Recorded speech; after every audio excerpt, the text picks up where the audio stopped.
ladies and gentlemen, presenting for us an address on the value of a liberal arts education in 2024, and drawing upon his own remarkable experience in the process, here is distinguished lawyer, judge, educator, business leader, and state senator, Kirk Dillard.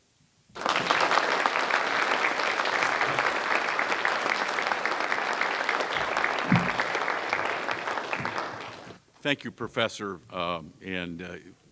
It is because it's named after Professor Hallwas that it gives me an extra measure of pride and thanks to be here this evening.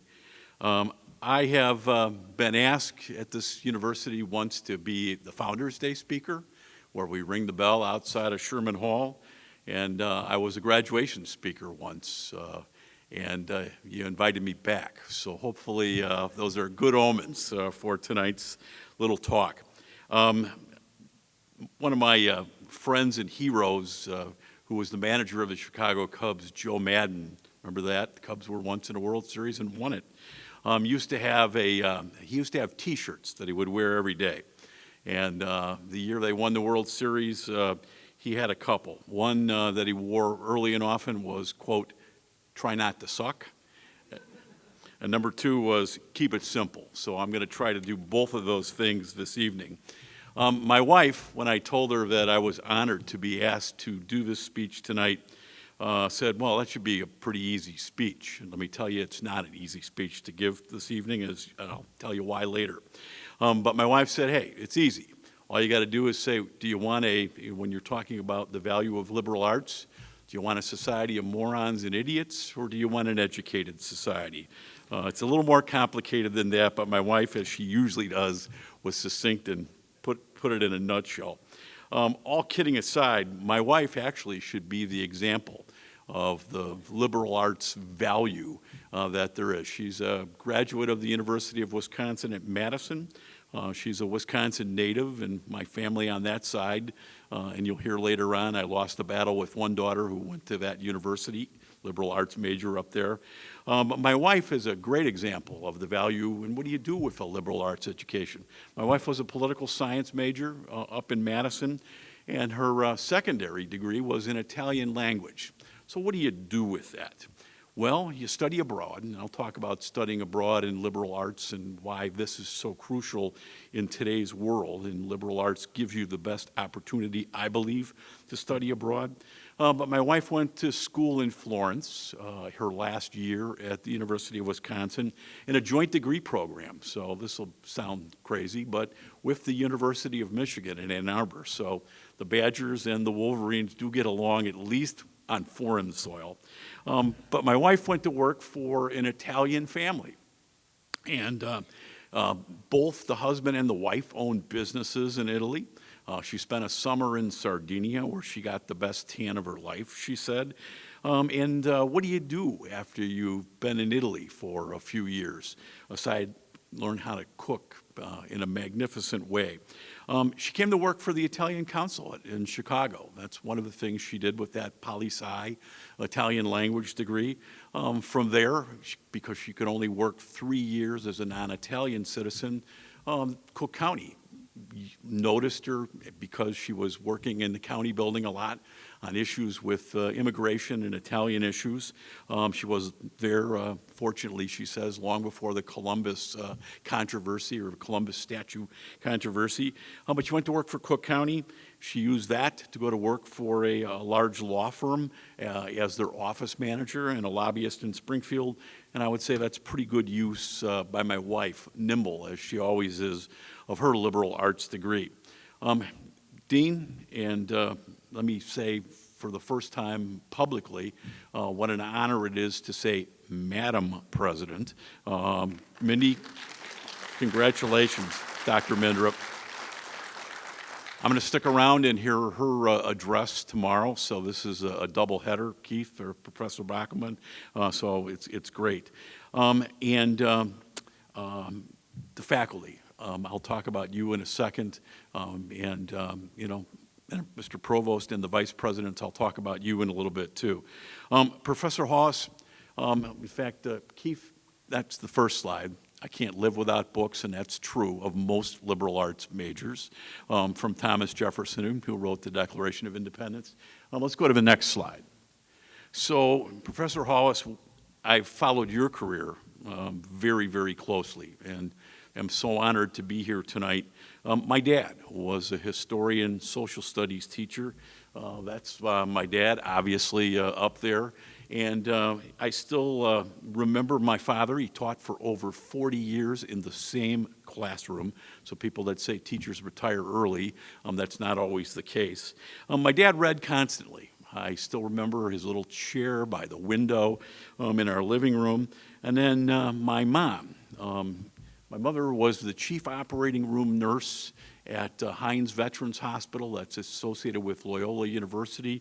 In Maywood, my mom was an RN who ran the operating room as doctors that I see said like a general for over 40 years. So I had great role models, but it's not lost on me, Professor, that you are very much like my father, and I admire that tremendously.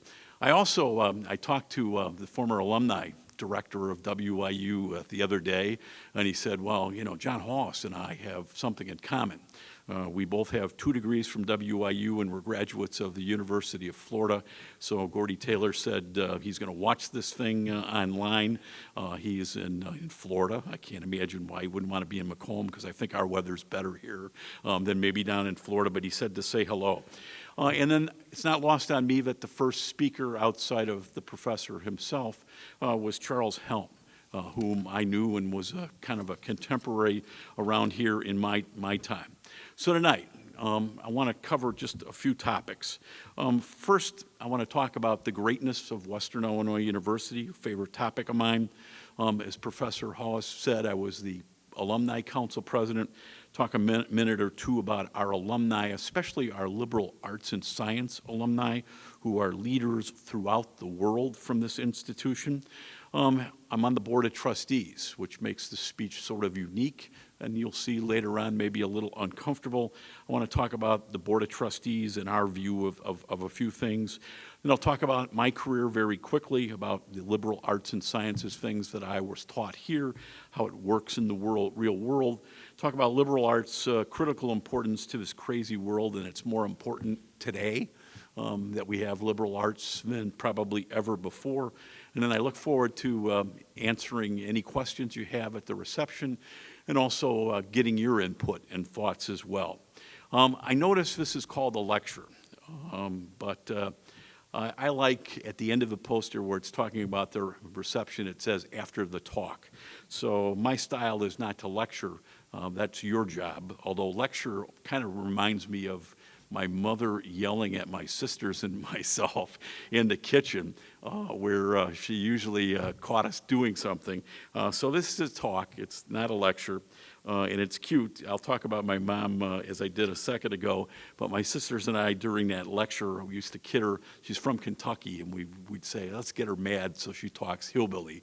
But as you've learned already, my mom was a distinguished RN and far from anybody from rural America. The value of a liberal arts education to you is like preaching to the choir.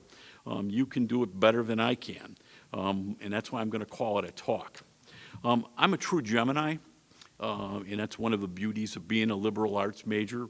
I have tremendous diversions of interest, whether it's music or literature, and I watch CNN and I watch Fox. I watch them both, and occasionally MSNBC, but usually go between CNN and Fox.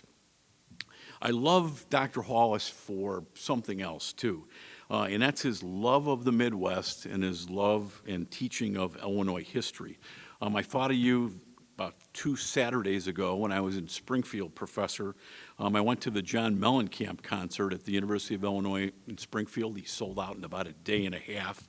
And he has a song called Small Town. And it kind of reminds me of much of the writings and the teachings of this particular great person. And in preparation for this, I talked to many of you who are out there, but I listened to a podcast a couple of weeks ago on the Voices of Illinois History, where John did such an amazing job. And I'm going to leave you tonight with a little gift. I love history, like my father was a history teacher, but my wife's great-great-great-grandfather, and this is written by a ISU professor of history, but I'm going to leave it Professor Hallwas, was the great-great-granddaughter of Governor Oglesby from Decatur, Illinois, who nominated Lincoln for the presidency, put the funeral train together, signed the charter for the U of I, and was the eulogizer at Lincoln's funeral, among being things like a Civil War general. But I love your love of Illinois history, and I will give you that book when we leave as a token of my appreciation for being here. My wife thinks it's funny, and so do my kids, when I listen to Spoon River Anthology on Audible, when I drive through our area or Lewiston, and I also listen to Carl Sandburg's Lincoln sometimes when I drive to or through and around Galesburg, just as a way to beat up that 4-hour monotony. But I love history and I love the liberal arts. My office at home is covered with books, wall to wall. My coffee tables, my law firm has probably more books than anybody else at my firm. Just a word about governors that were mentioned. Governor Edgar, when I worked for him, read one nonfiction book a week, mostly biographies. Governor Edgar was a prolific reader. Didn't watch much television because he said it made his blood pressure go up, but a great reader. Jim Thompson, when I worked for him, his favorite room in the mansion was the library. Jim Thompson, a distinguished professor at Northwestern's University College of Law. Even crazy Rod Blagojevich read lots of history books, and he probably could have learned a little better off of him, but Rod read all the time. I talked to Governor Quinn twice last week, and once coming back from Macomb a couple of weeks ago, but Governor Quinn was also an avid reader. Governor Rauner went to Dartmouth, so my guess is he did read books, I would also tell you that Governor George Ryan wrote a book. So the gentlemen that I've had the privilege of being around and working for actually do appreciate the liberal arts as the governors of Illinois. And obviously Governor Pritzker, who's a businessman, I think appreciates it as well. And I'll talk about him in a second with our Performing Arts Center. Professor Hallwas wrote, we want to preserve or promote history to our children. That is why I take my children every year to a reunion to Kentucky so that they see where my mother's family came from. And I also treat them to the Governor Oglesby history that I mentioned. It's important, whether it's your children or just friends, that we introduce them to history like the professor would want us and my father would want us to do. Speaking of daughters and children, I have 2 daughters, and it's very interesting. I mentioned the one that just graduated from the University of Wisconsin at Madison, poli-sci major, following in her dad's footsteps, now working in Springfield. She got a real job, even though it's a fellowship through the U of I with the state senate. And then my other daughter right now is at the Kelley School of Business at Indiana University. So I see the world of differences as a dad. I obviously pay for them too. But the differences between the liberal arts education that my daughter received that was magnificent at the University of Wisconsin, and then also the more rigid kinds of things that my daughter sees at Indiana University. So to get into the meat of tonight, greatness at WIU. Any of you who've heard me speak before, I always make an analogy. There's another university in South Bend, Indiana, that has a golden dome like we do. Theirs might have real gold in it, but we're a public university and ours is still golden too. But they have something in common that we have. It is a great faculty, and it's also incredibly, incredibly loyal and successful alumni. The Leatherneck nickname of this place is more than a nickname. It is the way we are at WIU. and having had 2 daughters just go through the college recruiting process, as I tell Paul, Bub, your athletic director, all the time, the Leatherneck nickname is pretty cool. I get the cool factor from kids, and we need to keep it. But it's not only just an athletic nickname, it's a way that we teach and go about our lives. If you pick up a magazine of ours, the new Western magazine, if you look at this when it comes out, first of all, it's so well done. This is as good as any magazine I've seen from any institution anywhere in the United States. You'll see the greatness of our faculty and also our graduates. We have so many amazing alums. I can't even go through the list of great alums that we have, but just a couple who are liberal arts majors. Retired General Vince, who was the director of the Defense Intelligence Agency, was actually not a military graduate. He was a graduate of liberal arts and sciences here at Western. Paul Vallis was around when I was around. He was a liberal arts grad, not an education major, but he ran the Chicago Public Schools, the New Orleans Public Schools, and the Philadelphia Public Schools. The head of the Chicago Board of Trade, also one of ours. Also, the head of Lurie Children's Hospital in Chicago was a liberal arts grad. It's one of the top 10 universities or hospitals for children in America, one of ours. And I can go on and on and on with a list of our graduates, we are distinguished everywhere.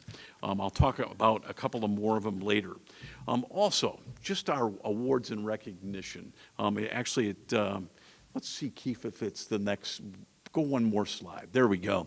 If you look anywhere, we are the recipients of so many accolades from folks, whether it's Forbes list, Princeton Review, Best Midwestern Colleges. It goes on and on and on. One that I'm really proud of is the Wall Street Journal recently said we were one of the top 10 universities for social mobility, and obviously we always are among the top military-friendly institutions in the United States, and we're a top performer and creator and award-winning Fulbright scholars, both for faculty and students. The Institute of Rural Affairs sometimes gets forgotten, and it should never get forgotten. We are the premier institution for the teaching of rural education and for rural affairs in the state.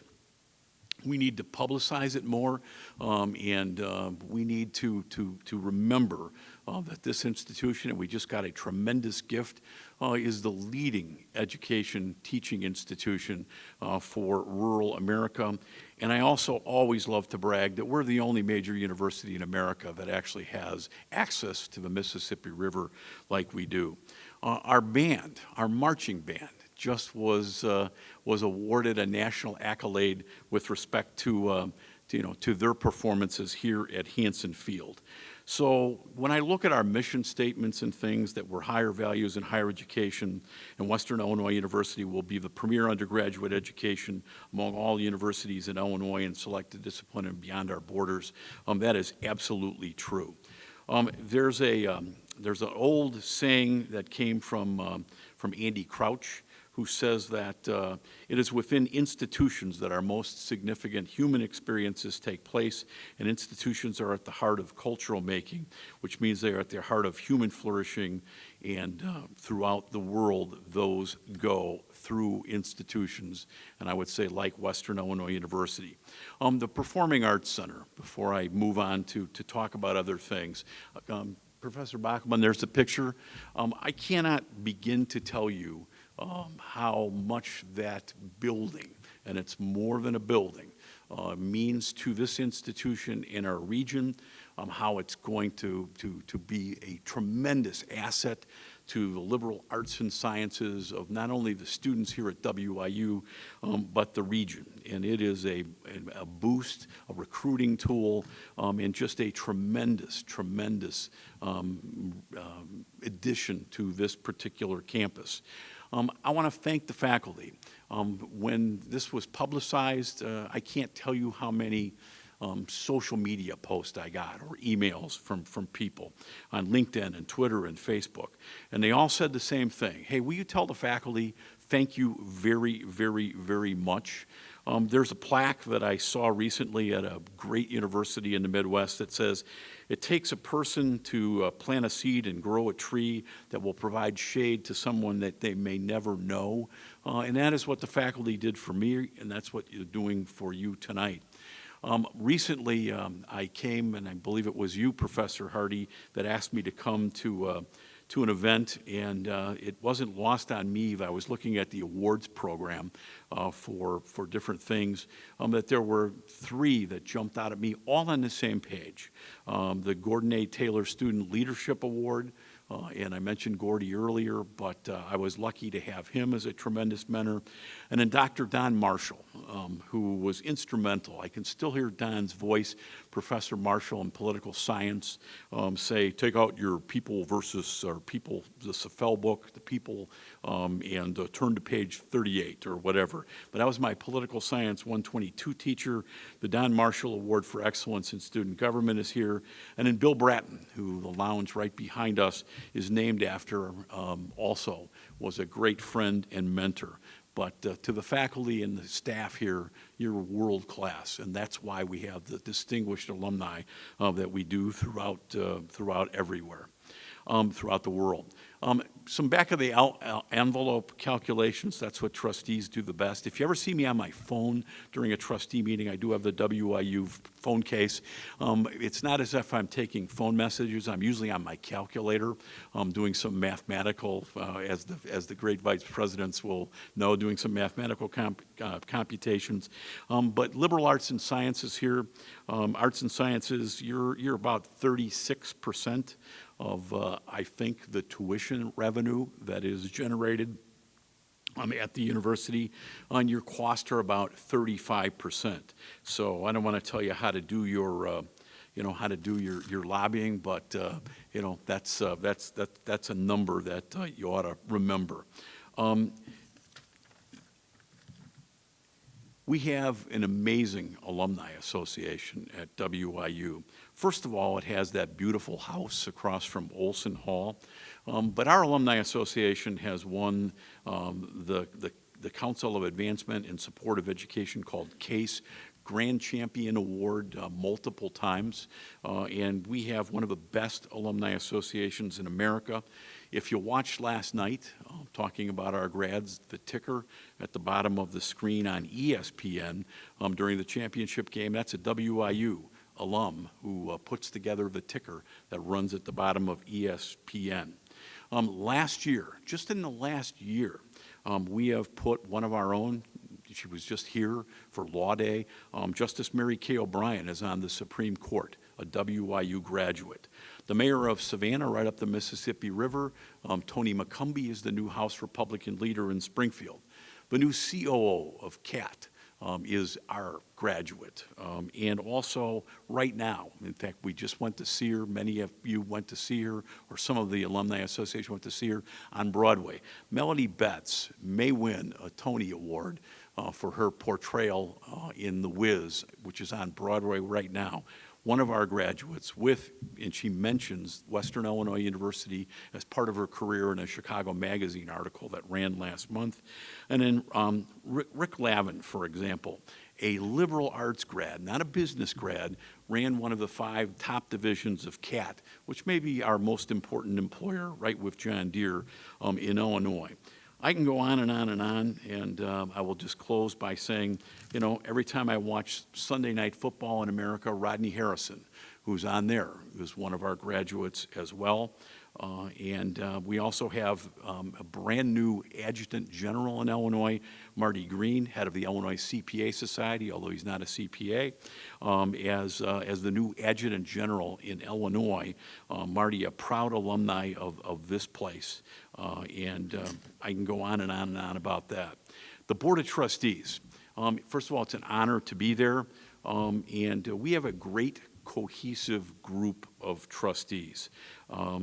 we make sure and are trying to make sure that we're not Forgotonia ever again in our part of the state, and that Performing Arts Center, I think, is a testimony to it. Karen Stutz, our board chair, is she's a premier businesswoman, was just named, and she was a home economics major in the olden days here at WIU, but a liberal arts grad, not a business grad, was just named about a week ago one of the top 30 women in the food industry in America. The chief of operations at McDonald's Corporation, one of our grads. I see Polly Radosh. Radosh back in the back, a tremendous, she's our vice chair of our board. She's one of you. A distinguished professor of women's studies who gave one of the finest faculty lectures I ever saw. But Polly's there and me. So we have three good supporters of liberal arts. I want to say a couple of things about a couple of other trustees. Trustee Wise was the commander, as the mayor of Inman will tell you, of the state police. Wasn't just a state trooper, he was the commander in Southern Illinois, and when you have law enforcement like we do at this institution, he's a great addition. We have Doug Shaw, who was the vice president of the school board in Peoria on the board of trustees. He's an IT computer science guy. Keisha Lang from Maywood on the board of trustees is an educator of high school students in the Chicago area. And then last but not least, it was mentioned I was a student member on the board of governors, it was called when I was here. Cody Cornell is probably the finest student trustee I've ever seen. Our board is cohesive. We're working together. We are racially, gender, and geographic balanced, and I think we're off to some great things. And this university is moving in the right way. Liberal arts, and like I mentioned, our board is diverse. One of the beauties of liberal arts is it does promote, and it's the buzzword of the last couple of years in education and in the workforce. Diversity and equity, collaboration, thought, understanding, it all begins with liberal arts. I, as a trustee, always look for recruitment of students, and I urge all of you to recruit. Faculty need to help recruit and retain our students. We, as Paul Edwards will tell you, we just can't cut our way out of some of the problems we have at WIU. We need to retain our students. We need to go out and recruit more students. And Claire Thompson, our new Vice President of Advancement and other things here, is doing a tremendous job. We have a major capital campaign going on. Just another back-of-the-envelope statistic. For every 100 students, it's about $1 million for this university. And exponentially, the mayor's here, it's about $2 million for Macomb and McDonough County. So we all need to do our part. It breaks my heart, and I'll have a slide in a second, when McMurray College closed, Lincoln College in Lincoln, Illinois closed, it's not lost on me that those are primarily liberal arts kinds of colleges. But we got to be careful that we're just not finding a way to legitimize tuition cost. We've got to look at the kinds of programs and studies that we have that go to the whole person. The person is certainly more than a job. I reached out to one of the vice presidents and said I was going to do this lecture, and he said, wow, be careful what you're asking for.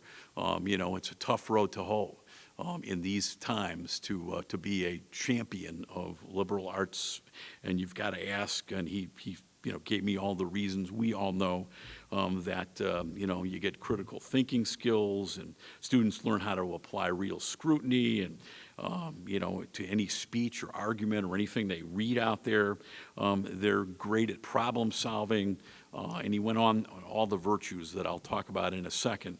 But he also said, we need to ask some real tough questions. And the pressures from Springfield and the outside about, putting monies into what will get students jobs when they leave is a real pressure that's out there in American society now, and it doesn't always jibe with liberal arts. We got to talk about, and we do talk about in the Board of Trustees with the vice presidents and all of us, including the civil servants, what are we going to teach at WIU? Do we need a college of law enforcement and justice administration?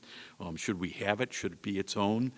Those are very, very difficult questions that we're going to have to answer.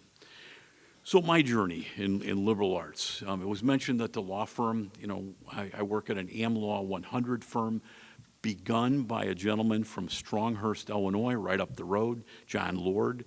Zach Stamp, if you remember Zach, former director of the Illinois Department of Insurance, also coincidentally was from Stronghurst. I write, and I write, and I write, and I write more and more and more all the time. That's what lawyers do.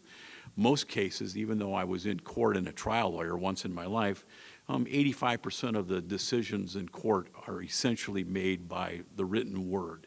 And I learned that in Simpkins Hall right here, along with learning from Jim Thompson and one partner at my law firm who made me a better writer. Research. Just a cute story. At law firms, I was kidding Polly Radosh the other day. We used to have multiple floors of books at my law firm. Today, everything's sort of computerized. We used to have 6 librarians. Maybe now we have 2. But I was sitting in the library of my law firm, just to show you the influence of WIU. And I heard, it was my first day at my law firm, and I'm nervous and scared. And I hear Kirk Dillard. And I look over, and it's a gentleman named Brody Weston. Brody's the son of our former football coach here, and Brody, his real name is Kurt. And I didn't recognize him because he was a big football player here, and he had lost probably 75 or 100 pounds. But Kurt was there, and working at my law firm, he's gone on to be the general counsel of a major corporation that was a client of ours. But Kurt, out of this place, with his liberal arts education, went to Stanford Law School. And I have a good friend, Mike Wisdom, who was on the Board of Governors right before me as our student trustee, who out of here, as a political science major, turned down Harvard Law School, went to Stanford, and is today a major developer as a liberal arts major out of this institution in Peoria and the Pekin area. I work every day, and was working today, with a biotech company that is going to turn corn into medicine in Illinois.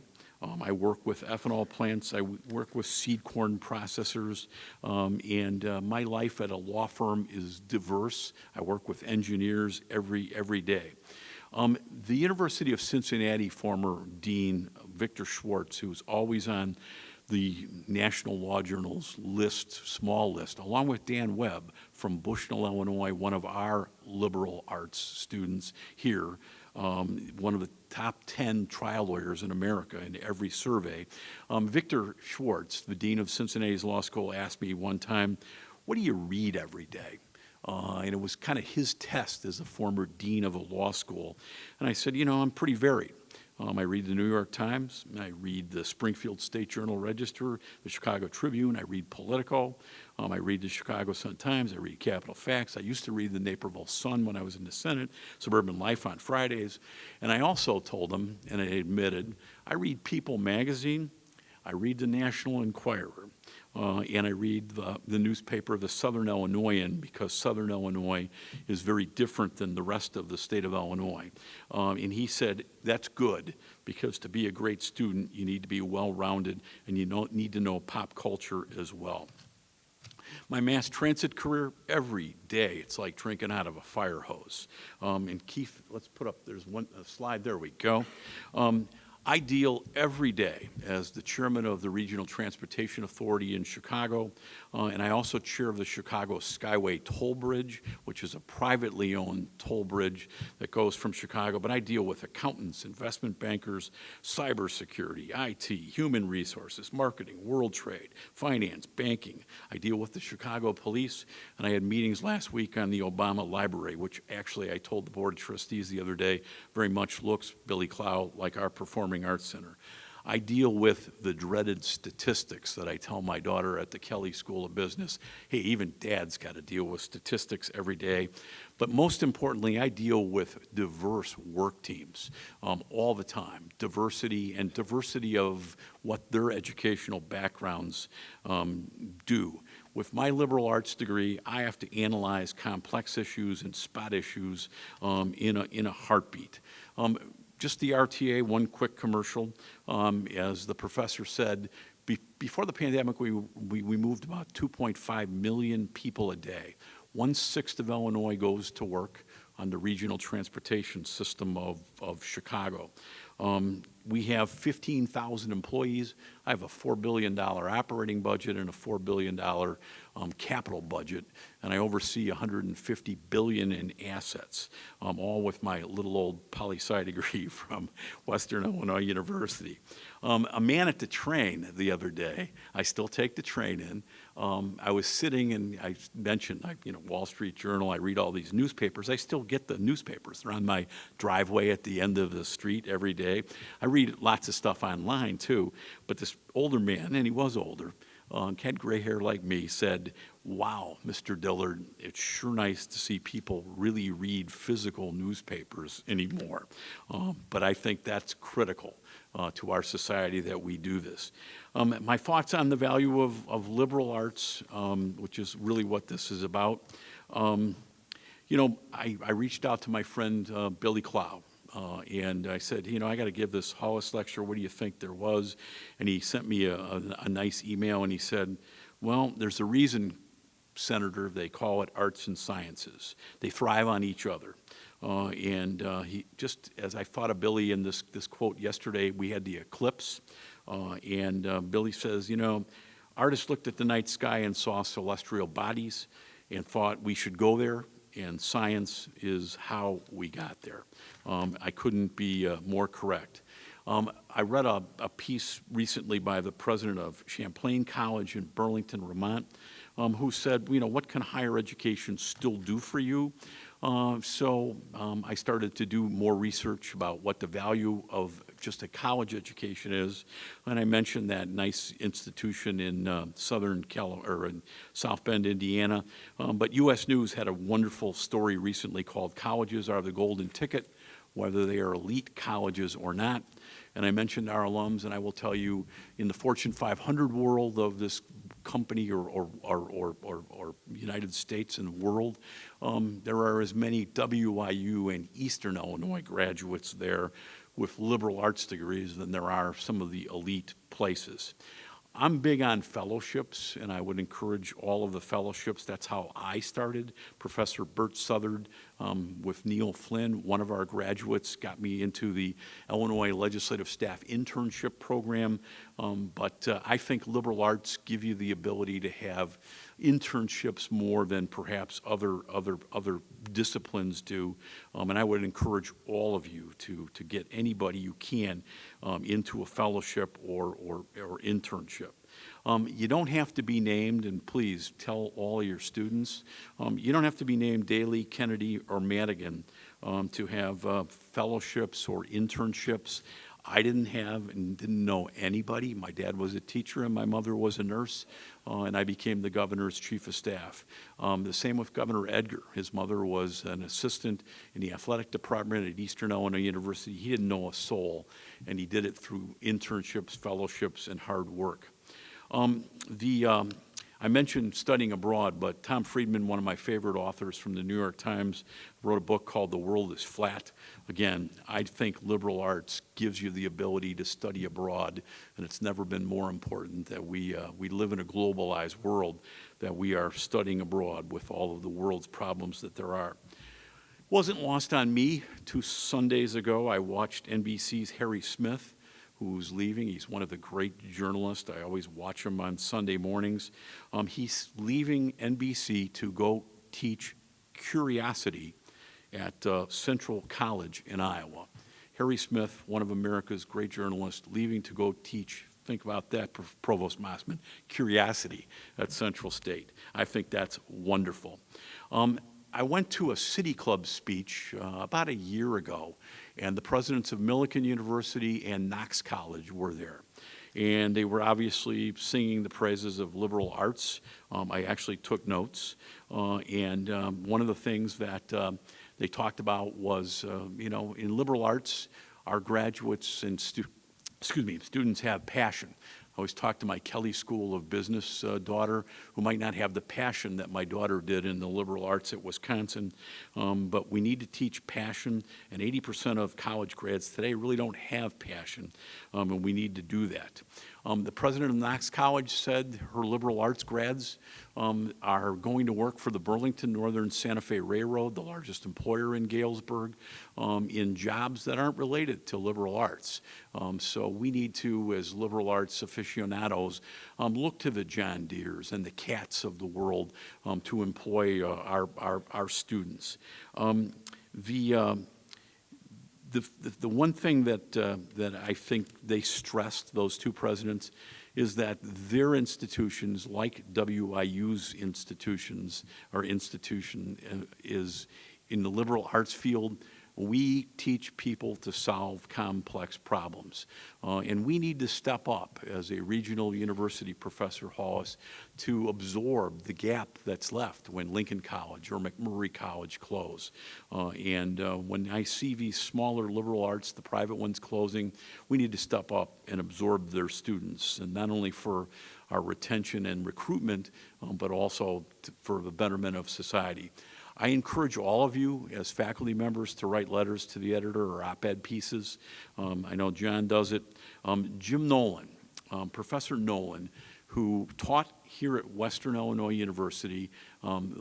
I had him for a class here at WIU. Jim is from Toulon, Illinois, another small town right up sort of northeast of Galesburg. Professor Nolan writes often for the Chicago Tribune, and Professor Nolan left WIU to go to Knox, and then he went to the University of Illinois in Urbana-Champaign. I always kid him. I said, wow, your career went backwards. You taught at the most prestigious university early in your career, not later. But his pieces in the Chicago Tribune are brutally honest, and you'll see one headline I'll put up in a minute that talks about the differences between downstate Illinois and Chicago. I mentioned Southern Illinois as its own culture, but the beauty of being a liberal arts student in a place like WIU is, look, you're meeting with agriculture and farmers. I mean, I never really met a farmer until I came to WIU. I didn't meet inner city kids. This place gives you an ability to really get a diverse background. Comedian Amy Poehler reminds us to, quote, put the iPhone down and look in people's faces. I think that's really an important trait that liberal arts grads have that others don't. And David Brooks just wrote a tremendous book, The Art of Seeing Others. Look into their eyes and understand them. I look forward to the day.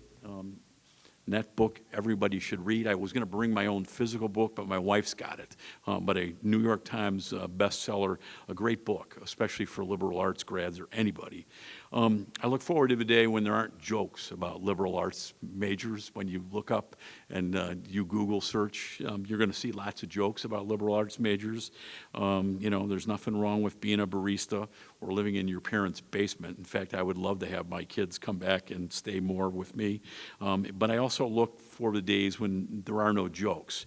And I always tell somebody when people ask you, what are you going to do with that liberal arts degree? Is it still valuable? I say, look them in the eye. And you tell them I'm going to do whatever I want to do with that liberal arts degree. That is in your capacity to do that. That's the antidote to any liberal arts skepticism or jokes that are out there. Technology. I mean, who would have ever thought when I was here that there'd be an iPhone or there'd be the internet? But liberal arts grads have the greatest flexibility to get into whatever new technologies or new disciplines come around. And it is amazing that in the Silicon Valley world, 33% of everybody out there actually is a liberal arts major. So you have the tremendous flexibility to do what you want to do. Jonathan Rosenberg, a Google executive and an advisor to Alphabet, CEO Larry Page, says that we need more, this is his quote, we need more traditional liberal arts grads in the tech world. I'm glad he admits that. And then there was a survey done by the Knox College president that said many industries are looking and they want and they value most communication, creativity, and critical thinking. of the skills that they want in a workforce, whether they are in business or in agriculture or in technology. Just obviously the advantages, real quickly: broad-based knowledge, critical thinking skills, communication skills, adaptability. I'm living proof of that. Lifelong learning, and I'll say just a little bit more in closing about lifelong learning. Well-rounded individuals, earnings. You know, there's a myth that if you have one of these, and it goes to my earlier comments, if you have one of these technology jobs or you're a vocational job, that you're going to make more money. And maybe that's true at the beginning, although I'm not sure that's true. But in the end, earnings at the latter parts of your career from liberal arts grads are higher than they are for those other disciplines that are there. And most importantly, liberal arts graduates enjoy their work more than most of the other disciplines that we all know about out there. Graduate school. I mean, you can go to medical school with a liberal arts degree. You know, you have tremendous flexibility to go to grad school. One of the things my dad said is, hey, you know, get your degree at Western and then you can do whatever you want. You can go to law school, you can go get your MBA, you can do whatever you want. So the versatility is amazing. Job satisfaction, I mentioned, again, liberal arts grads have much higher job satisfaction rates than most. Entrepreneurship, again, I think some of the entrepreneurs that I meet, many of them, they're all liberal arts grads. They're not so much business grads. And then community engagement. As a former state senator, the people that I see at Rotary clubs, community, Chamber of Commerce meetings and others clearly have the liberal arts bent. That's important to our communities. Liberal, I think, means left. So, you know, the left brain side of logic, math, speech, or science, you know, that's really what makes us tick.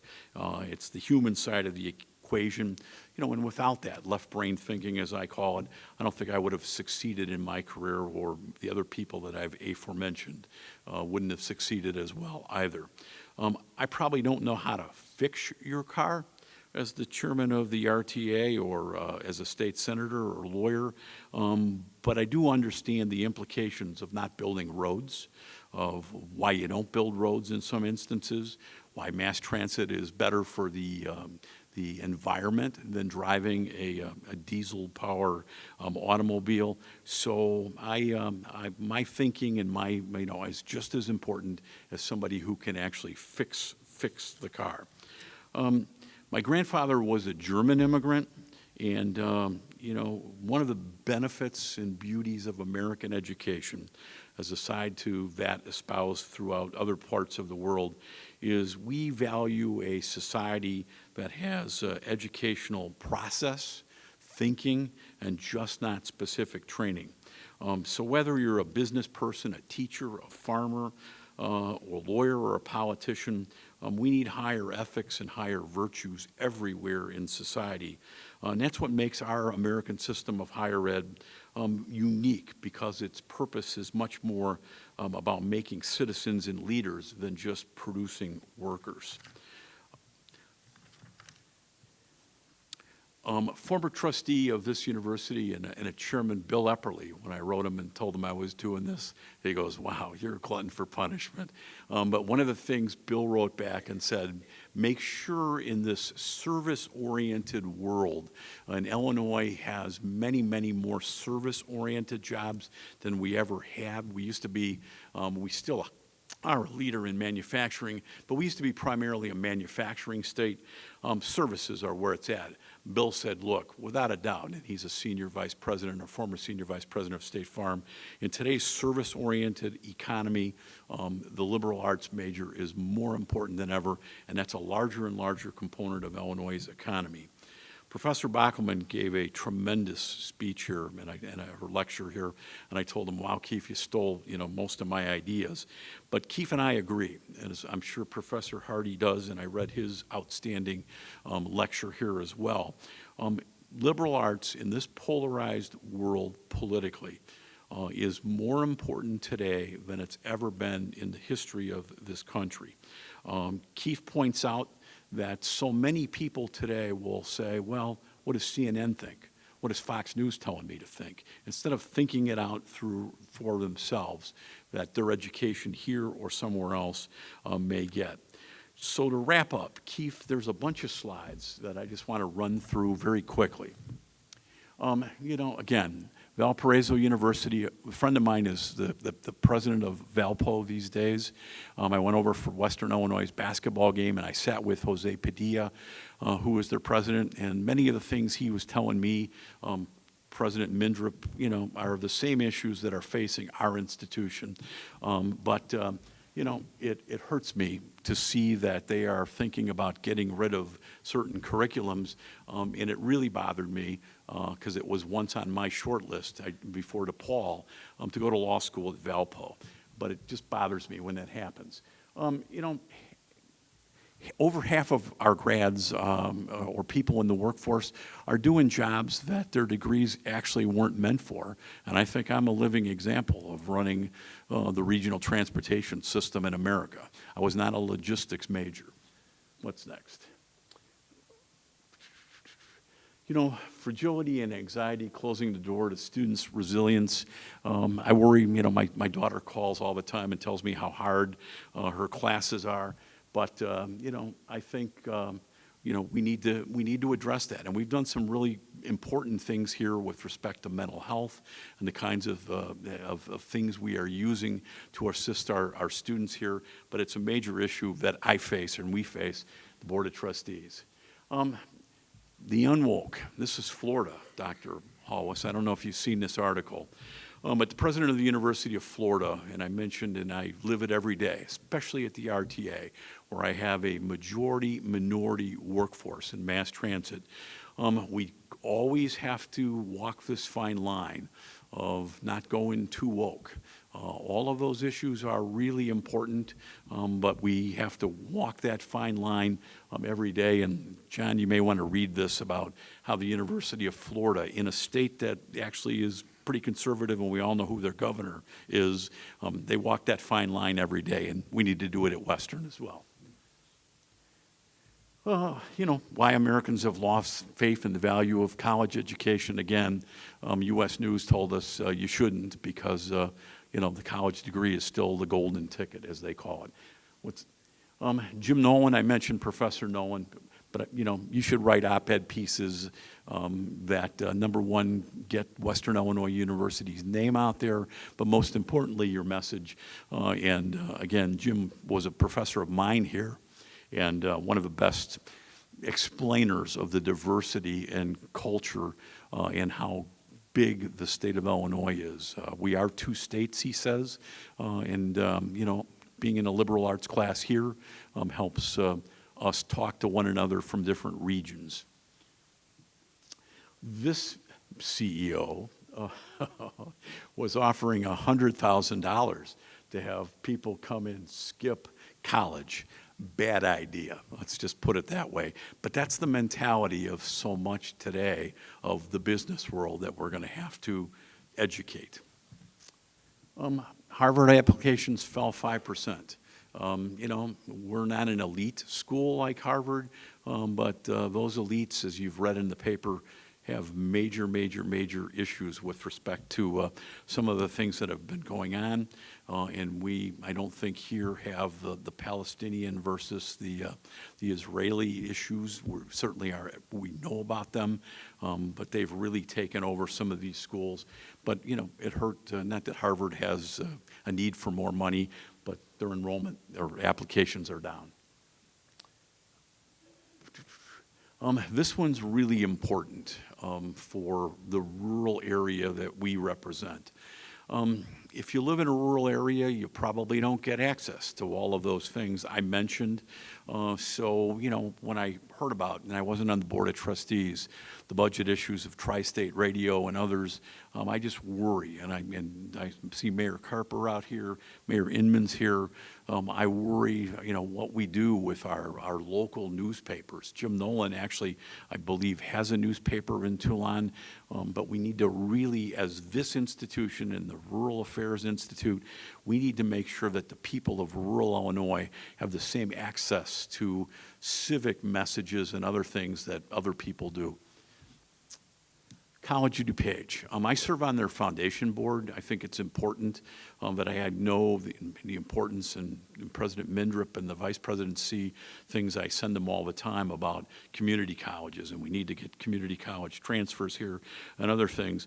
But affordability is obviously always on the Board of Trustees' mind. We get pressure from Governor Pritzker's office to hold down tuition. Inflation's been a real kicker. We had a student testify. In fact, there was this student government president last month at the Board of Trustees saying that students want to move out of a dorm because the cost of their room or their board is going, or their food costs are going up. So I pulled out quickly with my phone again and looked at the multiplier and index and inflation of food, which is out of control, the highest it's been in 30 years in the United States, and told them, hey, stay in the dorm if you're worried about food cost. But inflation's hurt here on the tuition level. What's next? Chicago media. I mentioned rural media, but this is Chicago. I listen to WBEZ, one of the premier public radio stations in America. Had a law partner as the chairman of the board. This is the national public radio station in Chicago, one of the best in the country, along with Boston. I'd say Boston and Chicago are the top two. Major cuts to public radio in Chicago, and that bothers me a great deal, just like Tri-States did down here. Tool belt generation, tremendous story. How especially men, especially males, and we need plumbers, and we need the trades, and I have a great relationship with the trade unions in Chicago and throughout the state. But we need to tell some of these students, hey, you ought to go get your bachelor's degree. But many males are trading in, the ability to get a college degree for the tool belt, as they call it. And while we need more people in the trades, everything's a balancing act. That's just another university that closed recently that breaks my heart. Barack Obama. Let's talk about Barack Obama just for a second. I might be governor or have been governor once if I didn't do and appear as the first person ever in a television commercial for President Obama. And I'm very lucky, and I kidded him, I chide him and say, you put me early in your book. So this is the president's memoir, A Promised Land. I'm not trying to sell his book, but I'm on page 33 in his book early on. And he talks about the collegiality that he and I had in a world of political divisiveness. And he talked about temperament and the ability to work together. That temperament to work with him came from Don Marshall, Gordy Taylor, Jim Miner, who I failed to mention was one of my great mentors here at WIU. So what happens here in Macomb to a skinny 20-year-old kid in the late 1970s actually has an impact on the presidency in the United States, and I'm very proud that the president pointed out we work together in a bipartisan fashion. In fact, that's what I said in the ad. It was really only one sentence. President Obama, or Senator Obama at the time, Senator Obama and I worked together in bipartisan fashion successfully, and America needs more bipartisanship. They spent about $7-8 million in TV ads against me when I ran for governor, and I lost by 193 votes, which he called me to his credit on a Saturday and said, sorry that our friendship came between you and the Republican primary voters, but, I said, Mr. President, you got to do what you got to do. But that kind of collaboration came from you, the faculty who taught me here at WIU. So, know what happens here day in and day out impacts the world, whether it's a children's hospital in Chicago or Caterpillar, one of the great employers in the world. That's my closing slide. Let me just close by saying Anna Quinlan wrote that a finished person is a boring person. Liberal arts grads, we're never, ever finished. We are lifelong learners. That's one of the great things about being a liberal arts person.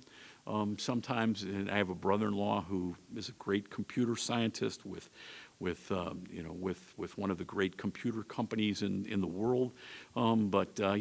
He's not as nimble as us. And he's sort of pigeonholed in what he does. Billy Clow, theater. You and I talk about theater. You're probably, happy that you got a trustee that really does care about the theater. Theater. I had Gene Kozlowski, Billy Beck, in your early days for theater here. I mentioned Melody Betts. I love the theater, and that's really because of liberal arts. Music, love it. My roommate, just to give you one more example of a liberal arts major, a poli-sci major, my roommate in Lincoln Hall here is and was the conductor of the San Antonio Symphony.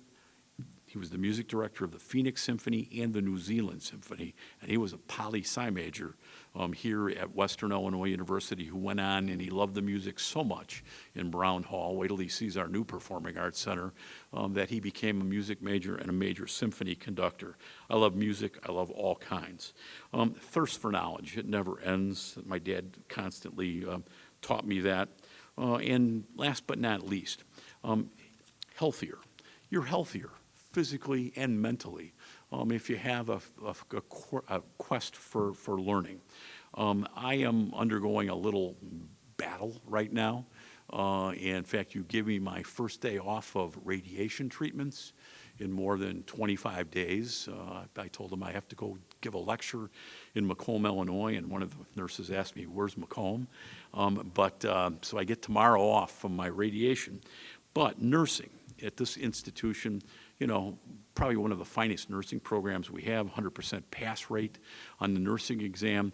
The nurses that I deal with every day, while they are science-oriented in nursing, they got to know my mood. They ask me, what's your stress level every day, Mr. Dillard? They got to read me. They got to read my family. We got to talk about the eclipse. They have to be well-versed in everything, including talking about the Chicago Cubs and the futility of the Chicago White Sox. So nursing students, here we treat them as liberal arts. In fact, Professor Bachman and I taught a 300-level course together a few years ago, and it was a blast, Keith. The students were all there. So the first day, I said, what are you majoring in? What are you majoring in? And the majority of that class, Professor Bachman, they were nursing students. And I said, why are you taking a 300-level Illinois state government class or a government class? And they said, because, I need to know these things as a nurse. I need to understand government, and I need to be able to deal with people. And so, even the sciences are very much intertwined. Let me just close by saying it wasn't lost on me that the Lenten colors, as the three great religions converge at this time of year, wasn't lost on me that the Lenten colors were purple, because I think purple all the time because of this place primarily. But it's the end of Ramadan. I told Keith two things that I was happy about. Number one, that we weren't up last night with the national championship game, and for my Islamic friends, that we weren't in the middle of Ramadan. So it's the Eid and a celebration there. And the Jewish faith has Passover coming up. So if you're religious, I would say, hey, you should pray that we empower our students at Western Illinois University every day to be people of justice, integrity, and goodness. And the 72nd Psalm says we want our students to be like rain falling on a mowed field, like showers watering the earth, because that's what we liberal arts folks do or should do every day. So the last slide is a great one. That's the Winston Churchill slide. My friend Zach Stamp, who I mentioned earlier from Stronghurst, who was the director of the Illinois Department of Insurance, knows I have a painting in my office by Sarah Churchill, one of Winston's children, of him. And he's one of my heroes. But boy, does he sum it up. And that's why he's such a great leader in our world's history, where he says the first duty of a university is to teach wisdom, not a trade, character, not technicalities. We must learn to support ourselves, but we must also learn how to live. And boy, does that sum up the value of a liberal arts education day in and day out. So thank you for the honor of allowing me to talk to you tonight, not lecture, and I look forward to seeing you back at the reception. Thank you very, very, very much for your attention.